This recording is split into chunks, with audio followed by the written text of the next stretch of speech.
आज आप इस वीडियो के माध्यम से देखेंगे स्वगणना जो भारत सरकार के द्वारा मकान सूचीकरण का प्रथम फेज में कार्यक्रम प्रारंभ किया गया है।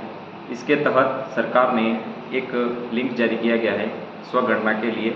आप यहां पर मोबाइल में देखेंगे स्वगणना के लिए सबसे पहले इस पर क्लिक करेंगे।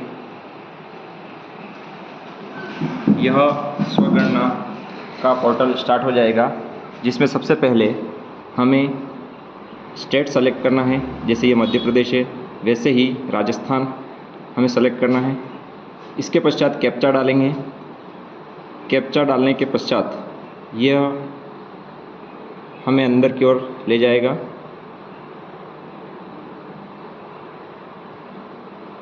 इसके पश्चात ये जो स्वगणना के निर्देश जारी किए जाएंगे वहाँ पर आपको ओके करना है। ओके करने के पश्चात यहाँ सबसे पहले स्टेट का नाम हाइड होगा। इसके बाद आप देखेंगे हेड ऑफ हाउस होल्ड, जो मुखिया है घर में, उसका नाम आपको लिखना है। इसके पश्चात नीचे की तरफ दिया गया है जो स्टार किया हुआ है मोबाइल नंबर, जो भरना अनिवार्य है। इसके पश्चात ईमेल आईडी अगर हो तो भरना है, नहीं हो तो नहीं भरना आपको। जैसे ही हमने नाम वगैरह मोबाइल और ईमेल आईडी डालने के पश्चात आगे प्रोसेस किया तो एक OTP प्राप्त होगा अपने मोबाइल नंबर पर, जो हमें OTP दर्ज करना है। फिर हमें आगे की तरफ लैंग्वेज सेलेक्ट करनी है, जिसके पश्चात हमें OTP डालनी है और वेरीफाई OTP की तरफ जाना है, आगे बढ़ना है। जैसे हमने वेरीफाई OTP कर दी, ये हमें आगे की ओर ले जाएगा प्रोसेस करके। ये निर्देश प्राप्त होंगे जो स्वगणना के लिए हैं, उसको ओके करना है। इसके पश्चात सबसे पहले जो स्टेट भरा था हमने, उस स्टेट का नाम आएगा। इसके बाद ज़िला, जो हमारा ज़िला है वो भरना है अपने को, और ज़िले में आप जहाँ रहते हो वहाँ का पिन कोड आपको भरना है। पिन कोड के पश्चात आप जहाँ पर रहते हो उस एरिया का नाम लिखना है आपको। गांव का हो तो गांव का, शहर का हो तो शहर का, और शहर में अगर कॉलोनी है तो कॉलोनी का नाम आपको लिखना है। ऊपर की तरफ ज़िले, पिन कोड और जहाँ पर रेजिडेंसी है उस स्थान का नाम लिख दिया गया। उसके पश्चात एक मैप खुलेगा। उस मैप को आप अपने कहीं पर भी उपस्थित होकर के अपना लोकेशन सेट कर सकते हैं, जिसमें आपको इस प्रकार से ड्रैग करना है। ड्रैग करोगे तो आप धीरे धीरे उस ड्रैग के माध्यम से आप अपने स्थान लोकेशन की ओर ले जाओगे। जैसे हमारा लोकेशन बांसवाड़ा है तो हम बांसवाड़ा की ओर ले जाएंगे इसको, और बांसवाड़ा सिटी में हमारा लोकेशन है तो हम बांसवाड़ा सिटी की ओर इसका लोकेशन सेट करेंगे।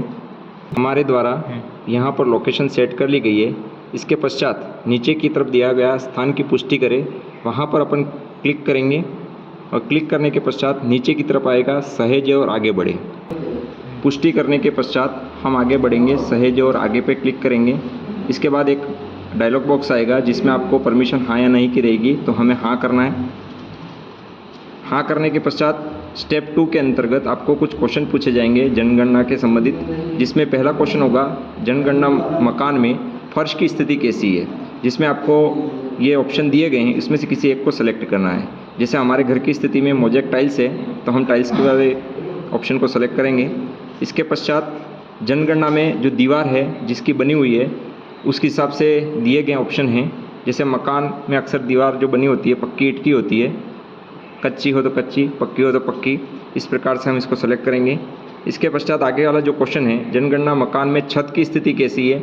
हमारी छत सीमेंटेड है और बनी हुई है, इसमें कंक्रीट का ज़्यादा प्रयोग किया गया है। जो अधिकतम प्रयोग किया गया है सामग्री का, उसी का हमें यहाँ सेलेक्ट करना है। कंक्रीट का प्रयोग किया है, जैसे कंक्रीट सेलेक्ट करेंगे। इसके पश्चात जनगणना मकान की स्थिति कैसी है, जैसे अच्छी है, रहने योग्य, जीर्ण शीर्ण है, तो हमारे स्थिति हमें आगे ऑप्शन दिया गया है पीछे जाए, पुनर्स्थापित करे या सहज कर आगे बढ़े। अब हमारे द्वारा जो प्रश्नों के उत्तर दे दिए गए हैं, सहज करने के पश्चात आगे बढ़ेंगे, और स्टेप 3 के अंतर्गत कुल व्यक्तियों की संख्या हमारे द्वारा लिख दी गई है, मुखिया का नाम लिखा गया। उसके पश्चात हिंदी जो ऑलरेडी ट्रांसलेटेड होती है हमारे द्वारा लिखने पर, उसके बाद परिवार के मुखिया का लिंग पुरुष के हिसाब से डालेंगे। उसके पश्चात अनुसूचित जनजाति से है, जनजाति से है या फिर अन्य से है, तो हमें यहाँ पर हमारे केस में अनुसूचित जनजाति है। इसके पश्चात इस मकान में स्वामित्व की स्थिति अपना, उसके बाद रहने योग्य कमरों की संख्या और परिवार में रहने वाली दंपति की संख्या। ये होने के पश्चात हम फिर आगे बढ़ेंगे, सहेजे और आगे बढ़ने पड़ेंगे। 4 के अंतर्गत आप देखेंगे पेयजल की सुविधा के संबंधित क्वेश्चन पूछा गया है। मकान की क्या स्थिति में है पेयजल का, वह मेरे द्वारा सेलेक्ट कर लिया गया है। इसके पश्चात पेयजल का जो स्रोत है वह कहाँ उपलब्ध है और किस प्रकार उपलब्ध है उसको सेलेक्ट किया गया। प्रकाश का मुख्य स्रोत क्या है हमारे घर का। उसके बाद शौचालय की स्थिति क्या है, परिवार के लिए है, उसके लिए डाला गया। इसके पश्चात शौचालय का प्रकार कैसा है वह हमारे द्वारा सेलेक्ट कर लिया गया है। इसके बाद जो शौचालय का पानी है या घर का गंदा पानी नाली से कांटेक्ट में है या नहीं उसको डाला गया, सेलेक्ट किया गया। उसके पश्चात नहाने के लिए क्या व्यवस्था की गई उसको हमारे द्वारा सेलेक्ट कर लिया गया है। और बिजली के पश्चात जो एलपीजी कनेक्शन है या नहीं उसकी स्थिति के बारे में बताएगा। और इसके पश्चात हम जैसे एलपीजी कनेक्शन की स्थिति बताने के पश्चात अब आगे बढ़ेंगे हम।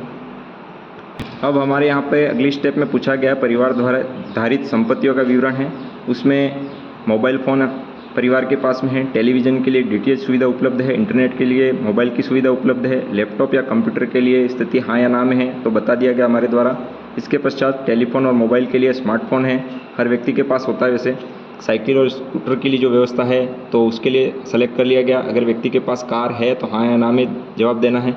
परिवार द्वारा जो खाने के लिए उपभोग की जाने वाली सामग्री उसको लिखना है। और इसके पश्चात हमें वापस आगे बढ़ना है सहेज और आगे की। अब हमारे पास पूरा जो फॉर्म भरा था हमने मकान सूचीकरण का उसका पूर्वावलोकन किया गया। अगर इसमें किसी प्रकार की गलती हो तो हमारे द्वारा इसको आगे से संशोधन के लिए जाया जा सकता है, या फिर अभी आगे नहीं बढ़ना है आगे तो ड्राफ्ट में डाला जा सकता है। और अगर पूरा सही कंप्लीट है तो हमें पुष्टि करके इसको कंप्लीट करना है। और जैसे ही हम हाँ करेंगे तो इस प्रकार से पहचान आईडी आएगी, उसको हमें हमारे पास नोट करके रखना है। और जैसे ही जनगणना के लिए हमारे पास कर्मचारी आएंगे तो इनको हमारी आईडी बतानी है। मेरे द्वारा आपको बताई गई जानकारी अच्छी लगी होगी। इसके पश्चात आप हमारे इस वीडियो को लाइक और सब्सक्राइब कर सकते हो। ऐसे ही मज़ेदार वीडियो के लिए हमें लाइक और सब्सक्राइब करते रहे। धन्यवाद।